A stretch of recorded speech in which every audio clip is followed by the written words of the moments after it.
right now, as we are speaking here, on the other side of the country, there's so much preparation going on. The game's going to happen in just a little while. And what is probably not being thought about is that there is a crew of people who have been meticulously painting the lines of this game, making sure that it is exactly where and what it needs to be so that they can be able to play. And if you ever watched or played soccer, here's the deal. The lines on the field are essential. The sidelines, they define the boundaries. The goal line determines whether or not a score actually counts. If there is a penalty kick that has to happen near the goal, everybody is very concerned that the ball be in the exact spot where it needs to be. Not a foot ahead, not a foot to the side, not a foot behind. And here's the deal. If the lines change whatsoever, it really changes the game. And in addition to any visual reference points, so like an actual painted line, there's also these lines that are mental maps that are going on within the game, which if you've ever heard of a rule like offside, it's an invisible line, right? It moves as a pass is made. It moves as the game goes. There's also this line about how physical can you be in soccer? And how much can you push somebody else? How much can you actually get away with when you're jostling for the ball or slide tackling, right? And that's an invisible line. There's a standard that exists within people's heads. There's rules that have been written out. But if you've ever watched any soccer, you know that there are times when players will just flop, right?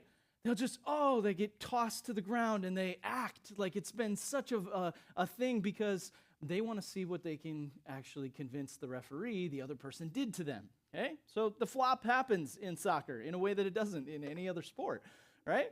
And who knows what kind of flops we'll see today in the World Cup. But if you cross one of the invisible lines or one of the tangible lines that are actually completed on the ground, it means something different, and it can actually impact the flow of play.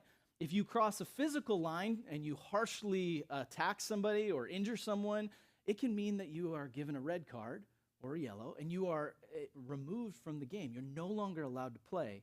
And in every sport, there are these lines that exist. But it's not just in games. It's also in every aspect of life. We have thousands of these mental lines that exist, whether they are relational lines or they are lines in terms of job responsibilities or expectations. And then there's also all of these boundaries that kind of exist. Some lines that we can see, like the line that divides traffic on a road, really, really important, tangible. You can know and see whether you're not where you should be, right? But then there's a lot of other lines that maybe we've heard a rule about it, but really a big part of becoming mature and being adults is getting to a point where you can recognize where the line is at and be able to appropriately live your life within those lines. Maybe even sometimes kind of, dance along those lines, right? That's a big part of what it looks like to be a mature person. But the lines don't limit the game. They make the game possible. Without the lines, there would be confusion, frustration, and a whole lot of chaos. So what we're going to be talking about today is what happens, though, when in life somebody decides that they're going to create a different line. They're going to craft or carve a line into life, and they're going to ask everybody to toe the line or to hold to the line, and that when they do so, it actually stands in conflict with what some of the lines or maybe the direction that people who follow Christ feel and what they do with that. This isn't just in soccer or a game. This is what happens to us, I think, all of the time. And if we, as a group of people, end up crossing some of these lines, it can affect the way we feel about ourselves because we might be embarrassed. If we cross a certain line, we might get in trouble at work. Or we might be kind of pushed to the side or told that we have to do something else in terms of relationships. So there's a lot with lines where we're constantly trying to figure out, wait, where are the world's lines at? How do I know what my own lines are? And what do I do if I cross a line, maybe that I didn't know was there, or that I actually wanted to hold to, but I went beyond it, and now I'm kind of out of bounds? How do I get back? So today we're looking at a passage actually from the book of Daniel, and we're in this series called Unlikely Heroes, where we're talking about different stories that are pretty well known from the Old Testament and the unlikely characters that God came alongside of. And today we're looking at a story specifically about a king. And he's a big king. He has a lot of power, a lot of influence. His name was King Nebuchadnezzar, and he was the king of Babylon. And what he did at one point in time was he built this massive, gigantic golden statue, and he commanded everyone that was in his kind of rule, all of the nations, all the religions, all the roles. He said, listen, I've created this unbelievably huge statue, and I want everyone to bow down to it. And if they don't, you will face the penalty of severe, painful death. And so the pressure to conform to this line, to get in line, is really, really overwhelming. It was meant to be a challenging thing that caused everybody to sit back and fear for their reputation, to fear for their career, and also to specifically fear for their life. It was a bodily threat.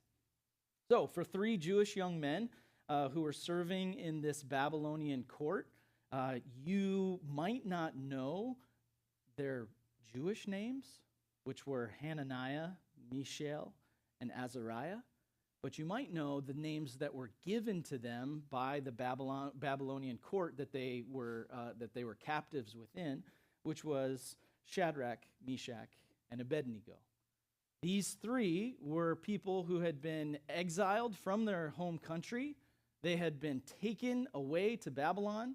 And because they were part of either royal families or because their families had positions of power when they were taken over, they actually were pulled into the service of the Babylonian king. And they were a part of the Babylonian court. But that court was a place of a lot of competition, a lot of infighting. Think Game of Thrones or something like that, right? And so they were given different names, Babylonian names. It's like, I don't know if you've ever had this before, but you introduce yourself to somebody like, hey, I'm Kyle. And they're like, oh, hey, Kyle, I actually don't like that name. I'm going to call you Kayla, right? It's a way of putting somebody down. It's a way of showing control. It's a way of actually exerting influence and power to say, whatever your name is doesn't really matter. I'm giving you a different name. And so Shadrach, Meshach, and Abednego no longer are Hananiah, Mishael, and Azariah because their Jewish identity isn't as important now as the Babylonian identity that they are being given. And they have significant roles and influence. And so we're going to go to Daniel 3, and I am going to ask you today, if you have a Bible, if you have the ability to go to a Bible, to pull that out, either on your phone or otherwise. We're going to read 30 verses together. And as we read this whole section, I would love for you just to be able to follow along. If you don't have access to a Bible, I encourage you to just open your ears and be able to listen. I often will read larger sections of text with you rather than just jump to specific verses because I want you to hear the overall story. I want you to get the little details. And sometimes I think if we piecemeal it, then you might get some insight, but it's not the same. And so I'm going to read this fairly quickly.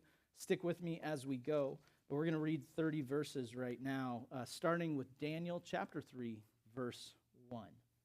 Dear God, as we read this, we pray that you would speak to us. Daniel 3 begins by saying, King Nebuchadnezzar made an image of gold 60 cubits high and 6 cubits wide, and he set it up on the plain of Dura in the province of Babylon. He then summoned the satraps, the prefects, the governors, the advisors, the treasurers, the judges, the magistrates, and all the other provincial officials to come to the dedication of the image he had set up. So the satraps, the prefects, the governors, the advisors, the treasurers, the judges, the magistrates, and all the other provincial officials assembled for the dedication of the image that King Nebuchadnezzar had set up, and they stood before it. Then they heard the herald loudly proclaim, nations and peoples of every language, this is what you are commanded to do. As soon as you hear the sound of the horn, the flute, the zither, the lyre, the harp, the pipe, and all kinds of music, you must fall down and worship the image of gold that King Nebuchadnezzar has set up. Whoever does not fall down and worship will immediately be thrown into a blazing furnace. Therefore, as soon as they heard the sound of the horn, the flute, the zither, the lyre, the harp, and all kinds of music, all the nations and peoples of every language fell down and worshiped the image of gold that King Nebuchadnezzar had set up. Nebuchadnezzar, just so you are aware, had actually conquered so many different nations and then done this process of grabbing their best and brightest and actually bringing them into a service, that his court was filled with all kinds of different people, his employees, right, who were from different nations, who had different languages. And what he's doing here is actually an attempt at unification. He's trying to unify everybody, yes, by force, but he's trying to center everyone not on all their own practices or thoughts or ideologies or religions, but he's saying, no, you are now a part of Babylon. You are my subjects. This is what we center on me. He's trying to unite his kingdom, which, just so you know, is actually not bad political practice, because if you can get all of your people on the same page, there's not as much infighting, then the nation can thrive, right? So what a great idea and what a great, political strategy for him to push for this, because it will lead to greater safety and security and empire building. That's what he's up to. But what happens when people don't abide by that push for unity? Well, they probably need to be crushed. So at this time, some astrologers came forward and they denounced the Jews. They said to King Nebuchadnezzar, "May the king live forever. Your majesty has issued a decree that everyone who hears the sound of the horn, the flute, the zither, the lyre, the harp, and pipe, and all kinds of music must fall down and worship the image of gold, and that whoever does not fall down and worship will be thrown into a blazing furnace. But there are some Jews whom you have set over the affairs of the province of Babylon, Shadrach, Meshach, and Abednego, who pay no attention to you, your majesty. They neither serve your gods nor worship the image of gold you have set up." Furious with rage, Nebuchadnezzar summoned Shadrach, Meshach, and Abednego. So these men were brought before the king. And Nebuchadnezzar said to them, "Is it true, Shadrach, Meshach, and Abednego, that you do not serve my gods or worship the image of gold I have set up? Now when you hear the sound of the horn, the flute, the zither, the lyre, the harp, the pipe, and all kinds of music, if you are ready to fall down and worship the image I made, very good. But if you do not worship it, you will be thrown immediately into a blazing furnace. Then what God will be able to rescue you from my hand?" Do you notice how many times, it's hard to read, but I wanted to read it for you. Do you notice how many times you have this emphasis on horn, flute, zither, lyre, harp, pipe, and all kinds of music? Do you really? It's just again and again. What's going on? Why is the author in the text clarifying that again and again and again? It's like a referee before a game starts, making sure that everybody understands this is the line. They're trying to make it undeniably clear. This is the impetus. This is the thing that lets you know it's time to worship. So there's no confusion. They're trying to be very, very firm and very, very clear. And he's even giving these guys a second chance. He's saying right now in front of them, "Hey, I've heard all this, but now here in front of you, I want to see if you'll actually abide by it." And this is our key text for today, verse 16, 17, and 18. It says this in response: Shadrach, Meshach, and Abednego replied to him, "King Nebuchadnezzar, we do not need to defend ourselves before you in this matter. If we are thrown into the blazing furnace, the God we serve is able to deliver us from it. He will deliver us from your majesty's hand. But even if he does not, we want you to know, your majesty, that we will not serve your gods or worship the image of gold you have set up."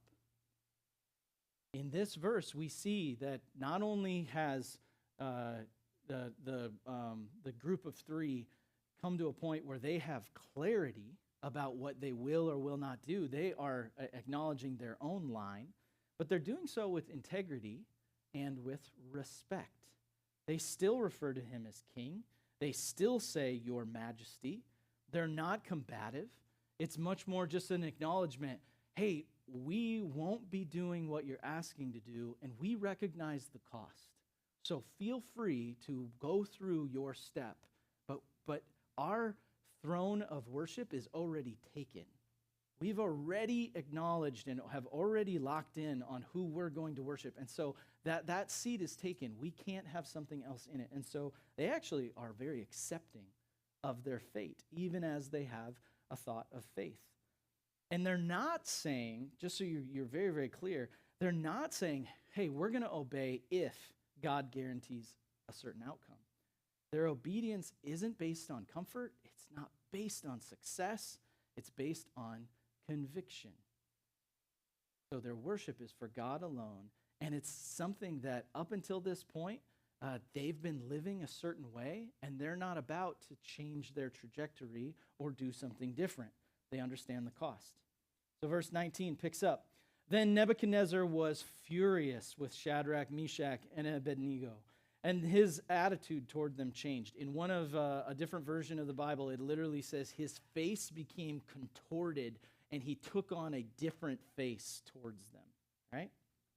He says this, he ordered the furnace heated 7 times hotter than usual and commanded some of the strongest soldiers in his army to tie up Shadrach, Meshach, and Abednego and throw them into the blazing furnace. So these men, wearing their robes, trousers, turbans, and other clothes, were bound and thrown into the blazing furnace. And the king's command was so urgent and the furnace was so hot that the flames of the fire killed the soldiers who took up Shadrach, Meshach, and Abednego. And these 3 men, firmly tied, fell into the blazing furnace. Then King Nebuchadnezzar leaped to his feet in amazement and asked his advisors, "Weren't there 3 men that we tied up and threw into the fire?" And they replied, "Certainly, Your Majesty." He said, "Look, I see 4 men walking around in the fire, unbound and unharmed, and the 4th looks like a son of the gods." Nebuchadnezzar then approached the opening of the blazing furnace and shouted, "Shadrach, Meshach, and Abednego, servants of the Most High God, come out, come here." So Shadrach, Meshach, and Abednego came out of the fire, and the satraps, prefects, governors, and royal advisors crowded around them. They saw that the fire had not harmed their bodies, nor was a hair of their heads singed. Their robes were not scorched, and there was no smell of fire on them. Then Nebuchadnezzar said, "Praise be to the God of Shadrach, Meshach, and Abednego, who has sent his angel and rescued his servants. They trusted in him and defied the king's command and were willing to give up their lives rather than serve or worship any god except their own God. Therefore, I decree that the people of any nation or language who say anything against the God of Shadrach, Meshach, and Abednego be cut into pieces and their houses be turned into piles of rubble, for no other God can save in this way." Then the king promoted Shadrach, Meshach, and Abednego in the province of Babylon. It's a big story. It's got a lot of different moving parts. But a couple of things that I want to draw your attention to is how interesting the leader of this overall scenario is. The king is kind of childish. He is somewhat incompetent, it appears. And throughout the book of Daniel, that's actually a trend that you can see. So in the book of Daniel, there are often these encounters that happen between Daniel or these characters or others. And when they encounter a king, what they find is that often the leadership, though not necessarily bad-hearted, not pictured as evil, are childish or incompetent. The furnace is often related to the rage of the actual king. He's out of control. He is the one who is burning so much as he's trying to be able to set up this unity. But what's happening within it is that there's a thing that's actually happening within all of the different people who are under his leadership, is that he's pushing them not to a place of like flourishing, but a place of compromise. And that's something that I think each and every one of us feels and understands. We live within a world right now and a culture that, while not even close to what would have been experienced in the land of Babylon, right? That many Christians, Christian thinkers talk about the fact that we live within a Babylonian type of experience, in the sense that this is not our home. We as Christians live almost like an alternative way, a way of life that is meant to actually be in opposition or to run against the grain of the greater culture that we find ourselves in. We are not threatened with being burned in a furnace because of the nature of the kingdom that we live in. But yet, there are many things that are seeking to compromise us and ultimately to get us to bow our knees and to worship other things. That is happening all the time. So my question for you is, what would it take for you to actually bow down or worship something? What would that actually look like? And you might be thinking, oh, well, what kind of threat might that come at in terms of like head on? What would somebody actually have to threaten me with in order for me to bow my knees and pray to a different God or give praise to like a different religion? And I need you to understand that's not the way that this comes at us. It comes at us from the side. It comes at us from behind or maybe even underneath our feet. So we don't have the same experience that is happening here. So for us, compromise or maybe the willingness to worship something else or to give our value and our worth to something else, sometimes it can come through something as simple as comfort. It can come as simply as something through drive. We are pushing hard to be able to be successful or to arrive at a certain level within our jobs or within our reputation. And as we do so, we begin to value or even bow down to something that isn't God. It comes through our attention with maybe what we look at or what we focus on or what we spend our time on. It can come through small little mistakes or drifts. Maybe through not wanting to experience the pain of truth, and so we lie. Or not wanting to actually be known or associated with certain aspects of our faith, and so we stay silent.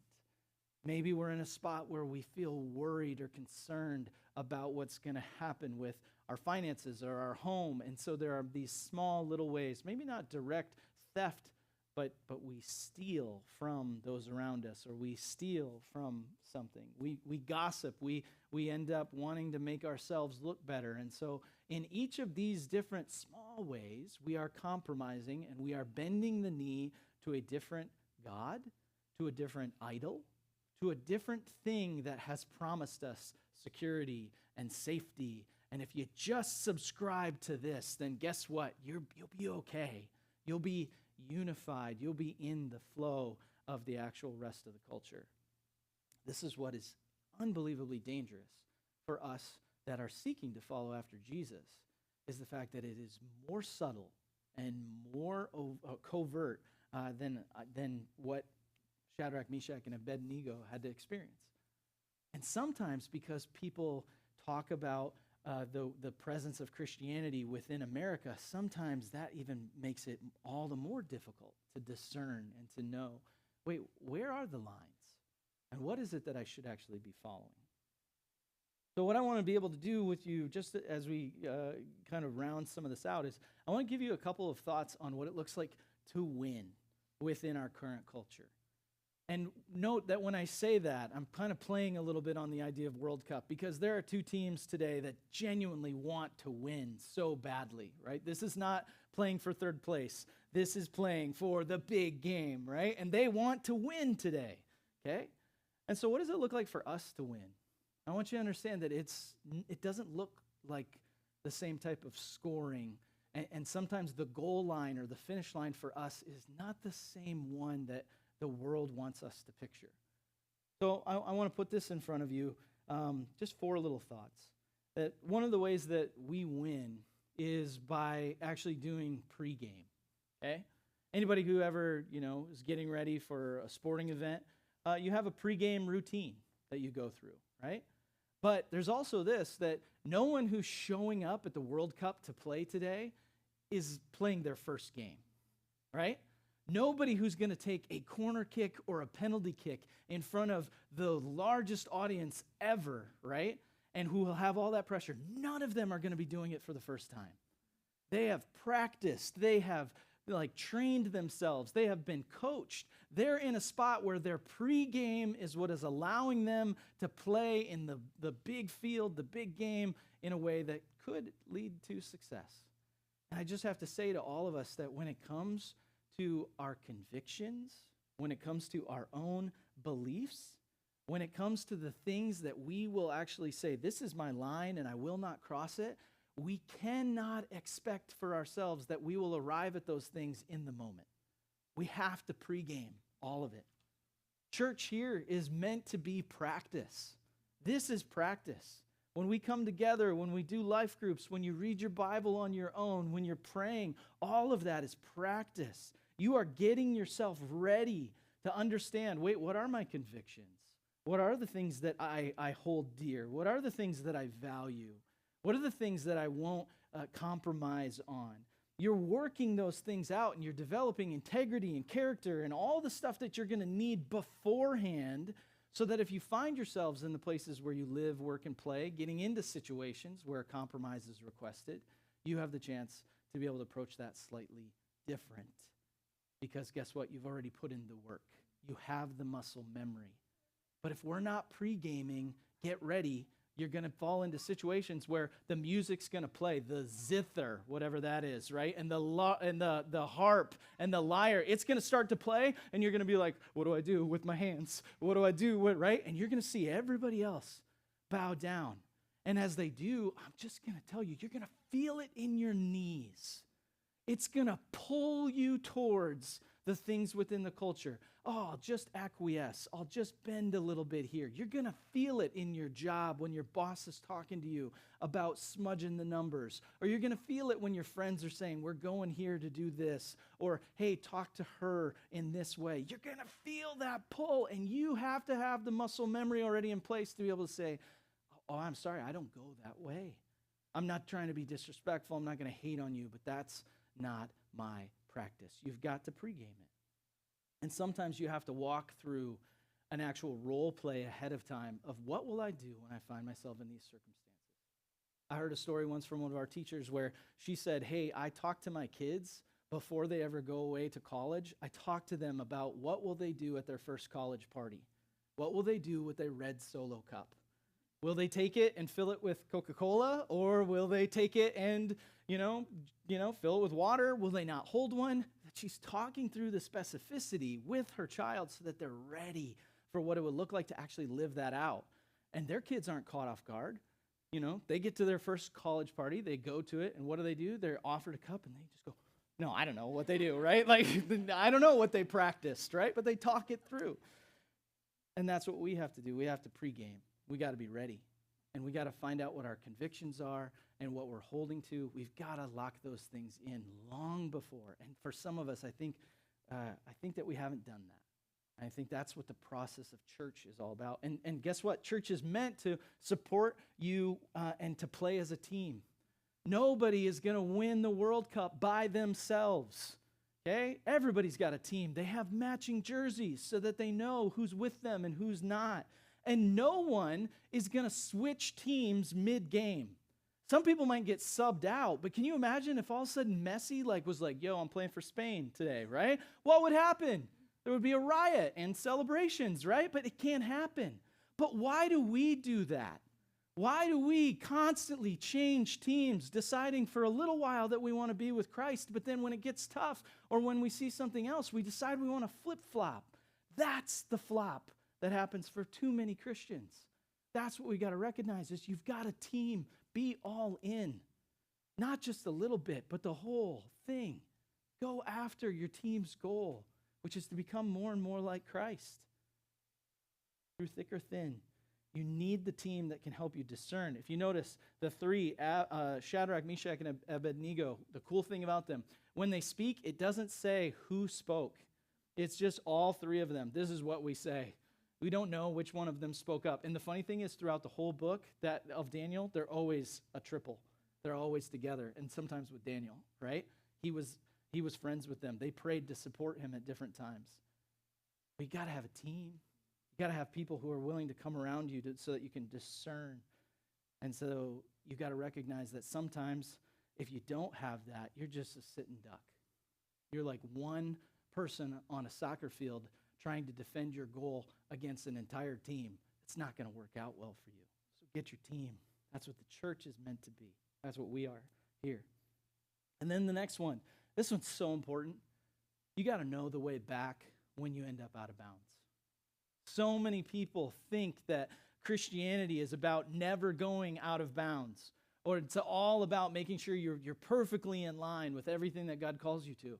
And I just have to say, the church exists for those who have crossed lines, because this is the place where we get the chance to be called back, to be called into a different way of life. And I think we all just have to acknowledge that in that great story that we just read, we often are the crowd who, when the music starts playing, we bend the knee. I know that there are areas in my own life when I compromise. There are areas in my own life where I have made decisions that I'm not proud of. I found myself out of bounds. I found myself on the other side of a line. And here's the thing. The invitation to every single one of us, because our faith is based on grace, is the idea that we get invited back onto the playing field. We get the chance to be brought back and be on the team again. We're not out. No, grace invites us to say, hey, you did mess up. But we're not going to smudge the line. We're not going to say there was no line at all. We're going to say, no, the line was here. And there's a better way, so come back. Find your way back. And I want to be able to put this text in front of you. It's from 2 Corinthians chapter 5. It says this, all this is from God, who reconciled us to himself through Christ and gave us the ministry of reconciliation. That God was reconciling the world to himself through Christ. And God has given us this task of reconciling people to him. For God was in Christ, reconciling the world to himself, no longer counting people's sins against them. And he gave us this wonderful message of reconciliation. So we are Christ's ambassadors. God is making his appeal through us. We speak for Christ when we plead, come back to God.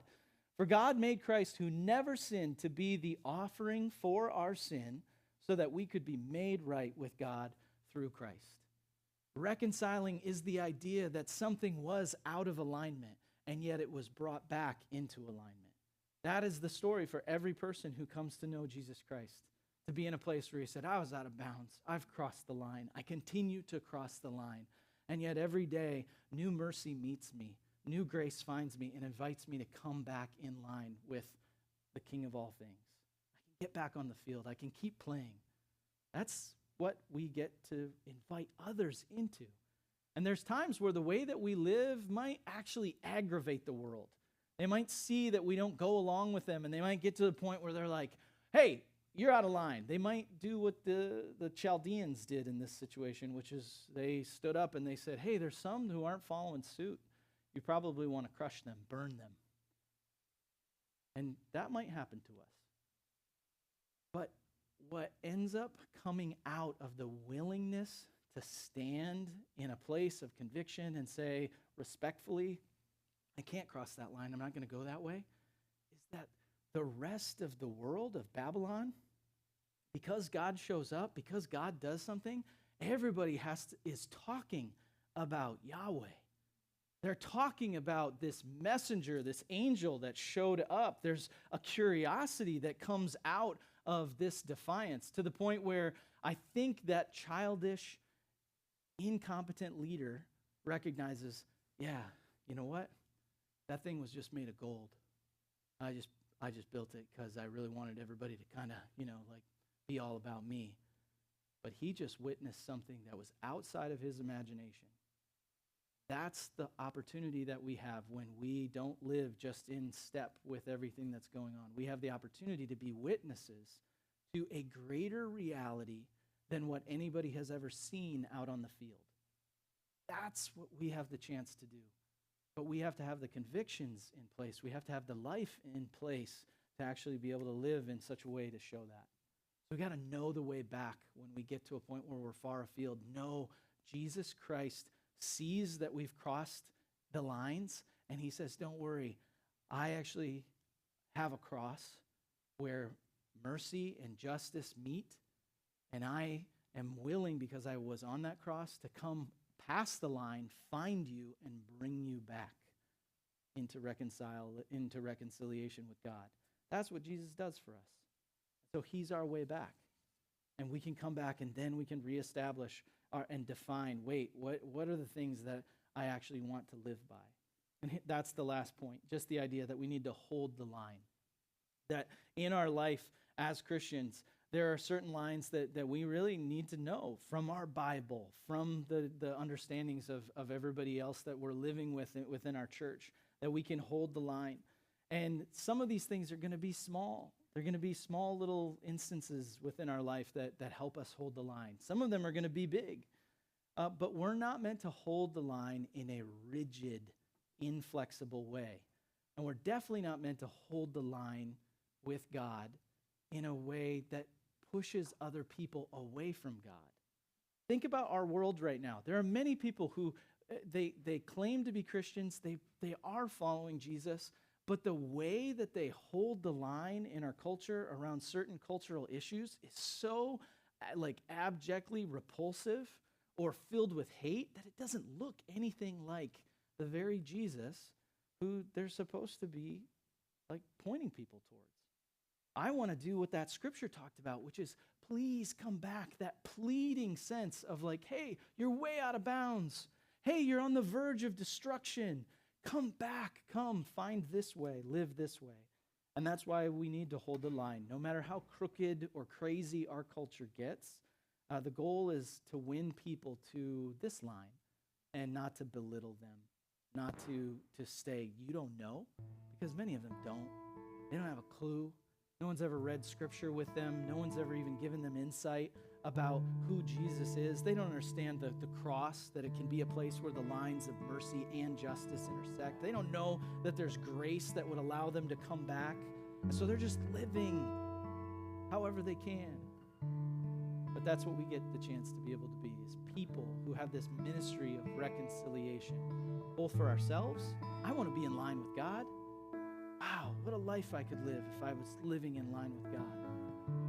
Man, I want to call as many people within the city of Tustin, Irvine, and Santa Ana, and all around Orange County. I want to call them to line up their own hearts with the heart of God and see what can happen when we're all trying to play on that field and play according to those lines.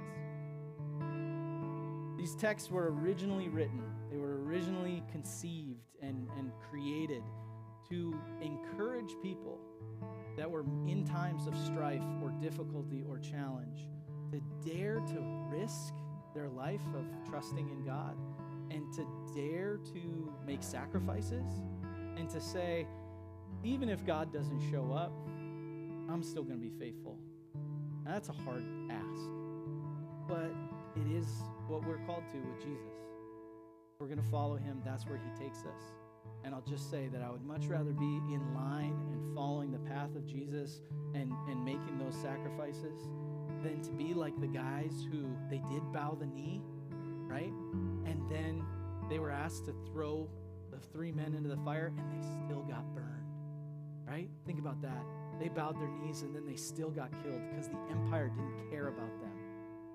But we have a God who cares about us, who will join us in whatever fire we're going through, and who will bless us and watch over us in such a way, it says that not a hair can fall from our heads, that not a single sniff of sulfur or ash will be on us. That's what our God can do for us. We're going to sing this final song. It's one that you might have heard before. It's an older song. It talks about standing for God. And in it, it says, arms high and heart abandoned. And I just want to say this to all of you. Sometimes you need to move with your body before you can have your heart or your mind in line. And so I'm going to encourage you today, even if it's not your regular practice, during worship, you can extend your hands like this. You can go full tilt and full sail and have your hands high up above you. But I want to encourage you, engage your hands today as we sing this final song as one way of just being able to show God, I'm not going to compromise. I'm going to do my best to be in line